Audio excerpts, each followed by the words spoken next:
ఇక్కడికి పిలవంగానే మా అందరికీ మేము కూడా మీకు తోడుంటామని చెప్పి ఇచ్చేసినటువంటి మా నాయకులందరికీ కూడా హృదయపూర్వక ధన్యవాదాలు తెలియజేసుకుంటున్నాను.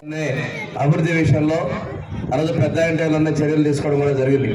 అంటే ఒక రకంగా చూసుకుంటే ఆ రోజు దామచర్ల ఆంజనేయ గారు కావచ్చు, తెలుగుదేశం ప్రభుత్వంలో 14-19 కాలంలో కావచ్చు, ముస్లింలకు తెలుగుదేశం ప్రాంతంలో అభివృద్ధిని అందించడంలో ప్రముఖంగా ఉన్నాం, చెప్పుకోవడానికి కనిపిస్తున్నాయని మేము తెలియజేస్తా ఉన్నాం. మనకి 14-19 మధ్యకాలంలో ఇందాక మన రియాజ్ భాయ్ చెప్పినట్లు దుల్హాన్ పథకం కింద పేద ముస్లిం ఆడపిల్ల పెళ్లికి 50,000 రూపాయలు ఇచ్చాం మనం. ఈ ప్రభుత్వం వచ్చిన తర్వాత 3 లక్షలతో పక్కన పెట్టి కొత్తగా మళ్ళీ ఆ ప్రభుత్వం ఇస్తున్నట్టు చెప్తూ ఇద్దరికి 10th క్లాస్ అంటే ఎప్పుడో 7 సంవత్సరాల కదా మానేసిన పిల్లడు పెళ్లి చేసుకుంటుంటే నువ్వు 10th చదవలేదు కదా అని చెప్పేసి నోరు కొట్టడం దుర్మార్గం. ఇప్పుడు పథకం పెట్టి 7 సంవత్సరాల తర్వాత 10th క్లాస్ అనేది ఉండాలని జ్ఞానం ఉన్నటువంటి ప్రభుత్వం చేసేటువంటి పరిస్థితి. అప్పుడెప్పుడో చదువు మానేసరికి ఈరోజు పథకానికి అభివృద్ధికి నిలబడేటువంటి పరిస్థితుల్లో తెలుగుదేశం, జనసేన ఉన్నాయి, బీజేపీ కూడా ఉన్నాయి. కానీ స్థానికంగా మేమందరం మీకు అండగా ఉన్నాం. ఆ రోజు తెలుగుదేశం, బీజేపీ, జనసేన పొత్తులో ఉన్నప్పుడే ఇంత అభివృద్ధిని సంక్షేమం చేశాం. రేపు కూడా విస్తృతంగా చేస్తాం. రాష్ట్ర ప్రయోజనాల కోసం, మన బిడ్డల భవిష్యత్తు కోసం, మన సమాజ అభివృద్ధి కోసం మనం బీజేపీతో పొత్తు పెట్టుకోవాల్సిన వచ్చిందని మీకు తెలియజేస్తాను. ఈరోజు 14-19 విభజన కష్టకాలంలో మనం అభివృద్ధి చేసినప్పటికీ కూడాను ఈ కొత్త కాలం నేను చేయాల.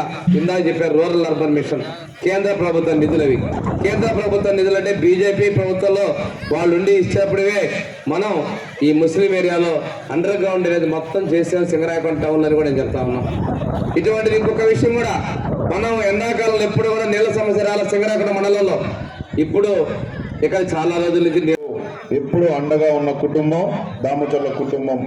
వాళ్ళకి ఇళ్ల పట్టాలు కానీ, వాళ్ళు ఉండే కాలనీలో మంచి చెట్లు కానీ అన్నీ తెలుగుదేశం ప్రభుత్వంలోనే మనం అభివృద్ధి చేసుకోగలిగాం. ఏది ఏమైనా పెద్దలు మనకి అన్ని విషయాలు తెలియజేశారు.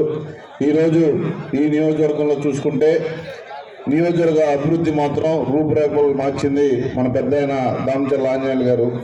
ఈరోజు అలాగే విధంగా మన ఎమ్మెల్యే స్వామి గారు కూడా దాన్ని కొనసాగించి మీ అందరి మన్నలు పొంది మళ్ళీ రేపు ముచ్చటగా 3వసారిగా శాసనసభ్యుడిగా మన ఎమ్మెల్యే గారు స్వామి గారిని మీరు గెలిపిస్తారని, అలాగే మనందరికీ పెద్దగా ఈ ఒంగోలు పార్లమెంటులోనే గుర్తుండే పేరు మాగుంట అనేది ఒక బ్రాండు.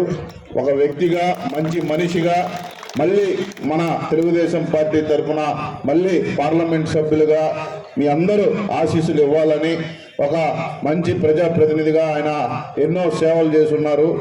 దామచర్ల, మాగుంట 2 సేవ ప్లస్ దాతృత్వం ఉన్న కుటుంబాలు. ఆ కుటుంబాలకి మీరెప్పుడు ఆశీస్సులు ఇవ్వాలని కోరుకుంటూ ఈరోజు ఇంత పవిత్ర దినం రోజున మీ అందరికీ మరొకసారి ఆ అల్లా మీ అందరికీ మనస్ఫూర్తిగా మీ కుటుంబాల్లో మంచి నింపాలని కోరుకుంటూ సెలవు. మరిన్ని వీడియోస్ కోసం ఛానల్ ని సబ్స్క్రైబ్ చేయండి. లేటెస్ట్ అప్డేట్స్ కోసం వాట్సాప్ ఛానల్ ని ఫాలో చేయండి. అండ్ లింక్ డిస్క్రిప్షన్ లో ఉంది.